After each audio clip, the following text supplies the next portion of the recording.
What's going on, homies and homettes? It's Ilan here, and Canada's officially back in COVID's red zone, which means we're in lockdown. Which also happens to be the easiest time to lose all motivation and fall into a unproductive loop, which is a concept that I learned from a book called Subtle Art of Not Giving a by Mark Manson. This book talks about emotional loops, which is basically if you catch yourself being unproductive and you get mad at yourself for not doing anything, which actually makes you less productive because now you're not in the mood to do anything. So it's a loop where every time you realize that you're not doing anything and you're not being productive, you get mad at yourself and you stay less productive because there's no disruption of that rhythm. So today, you're gonna learn how to disrupt that. It's perfectly normal to feel tired after a full day of online classes or a full work day. And that's not even counting the swarms of assignments that they give or anything like that. So the question remains simple. How do you stay motivated and push through your emotions? And that's what I'm here to help you with. So let's not waste any time. Let's get right into smashing that like button for the YouTube algorithm.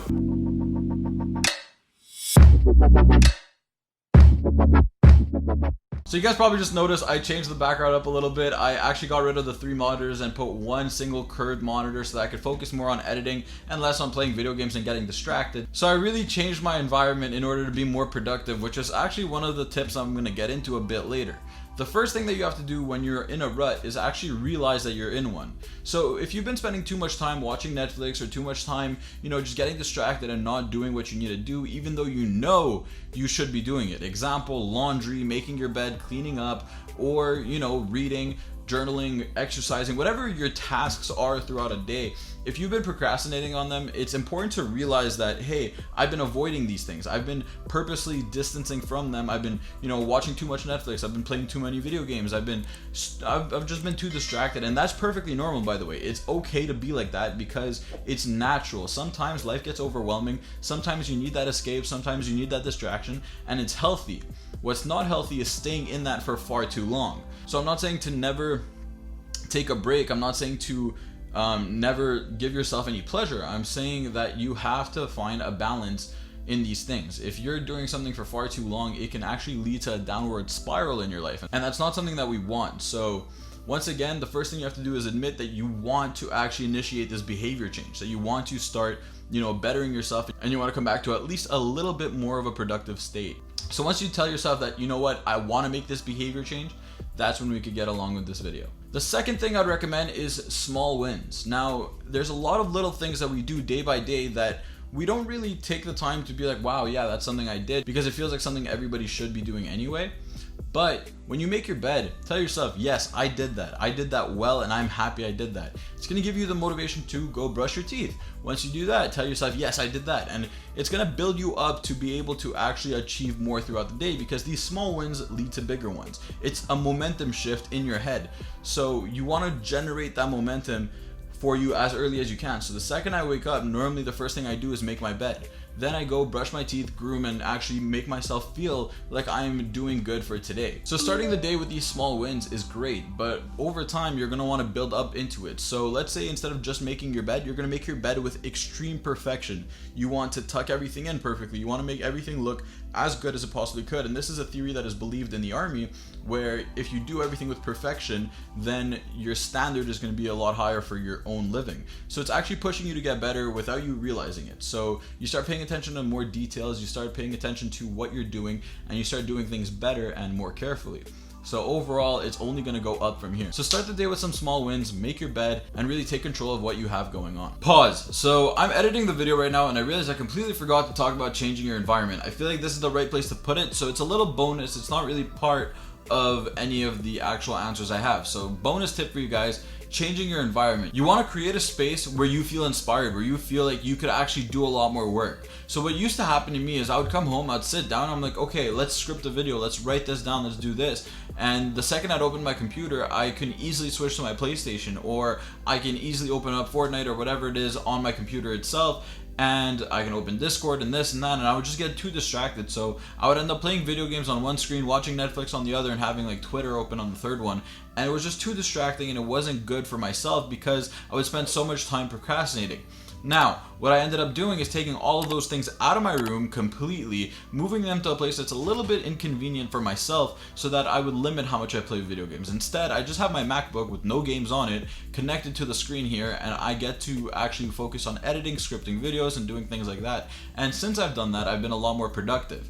Changing your environment is very, very important because a lot of the time when you feel cluttered or you feel dirty, you don't really want to do anything. And it's really important to actually realize that and, implement some change. So, clean your room up, clean everything, declutter, and overall make sure your environment is an inspiring one. Now, the most important part and the biggest advice I can give anybody is called the 4 cores. Now, this is a theory that I came up with myself, and I actually gave it that name while I was writing this video. But what it is you have to start eating healthy. When we're in a rut, a lot of time we always have snacks around, we always have junk around, and it just makes you feel like you're heavy. It makes you feel like you can't really change much. When you're eating healthy food, you feel lighter, you feel faster, and that's what's really important. The second thing is to exercise. This is very important. At least 30 minutes a day, every single day. Just do some physical activity, whether it's just jumping jacks, push-ups, whatever it may be, or if you actually go to the gym. I know right now we're on lockdown, so we can't really be going to the gym, but home workouts are just as good. Just start moving at least 30 minutes a day, go on a walk, do whatever it is. It's super, super, super important. The third thing would be to read, because the more you read, the more you learn. The more you learn, the more ambitious you become, and the better you are at, identifying situations and relating to things because you have a bigger general knowledge. So reading is very, very, very important. It makes your mind a lot more active and it increases your imagination as well. So there's a lot of benefits that come from it, and I'd really, really, really recommend that you guys read at least for 30 minutes or at least 10 pages a day. And start building your habit. You can build up after that.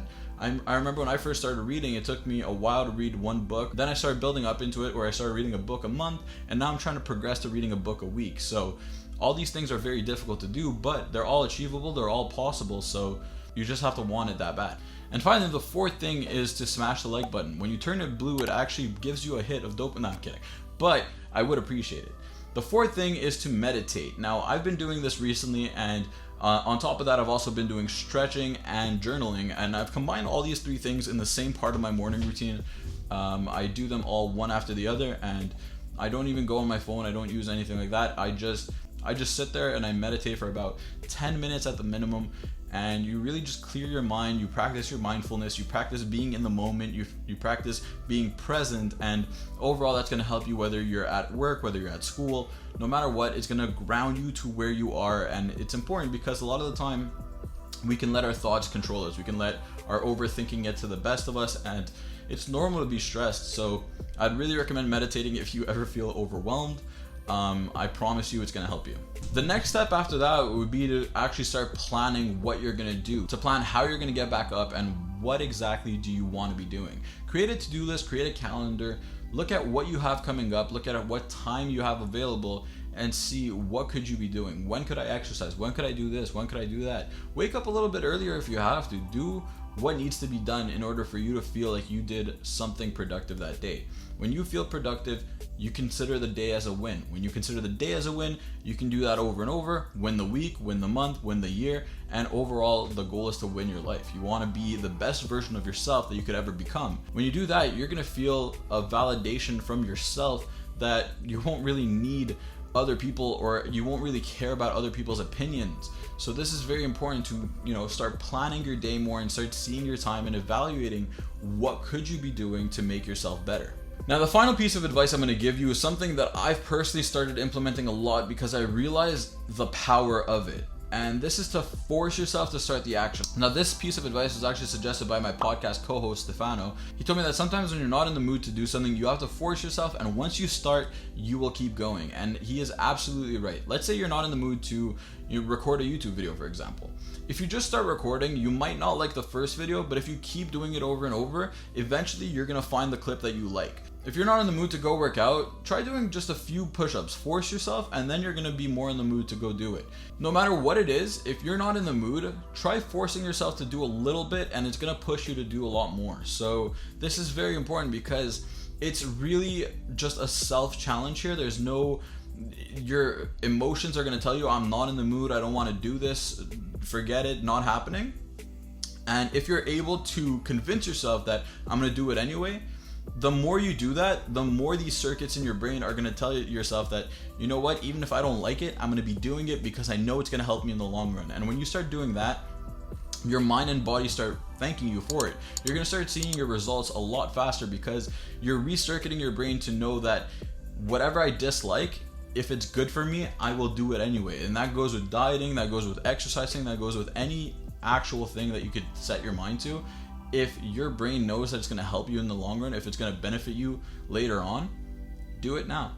Do it now for as long as you can. Build that consistency and overall get back up and get out of that rut. Quarantine is a time where you can really implement a lot of change to yourself. You can implement actual behavior, mental, emotional, or physical changes. So be sure to do that. Challenge yourself to become the best version of yourself. So by the time you get out, everybody's gonna be like, damn, what happened to you? You're so much better. How did quarantine not affect you? How'd you do this during quarantine? And all these things are really gonna benefit you in the long run. So trust me, it's time to get back up. Thank you for watching this video. I hope you guys enjoyed. Please drop a like, share this with your friends, please. That's all I can really ask for. Send this to one person, send it to a family member, send it to a friend, whoever. I would really appreciate if you just send it out.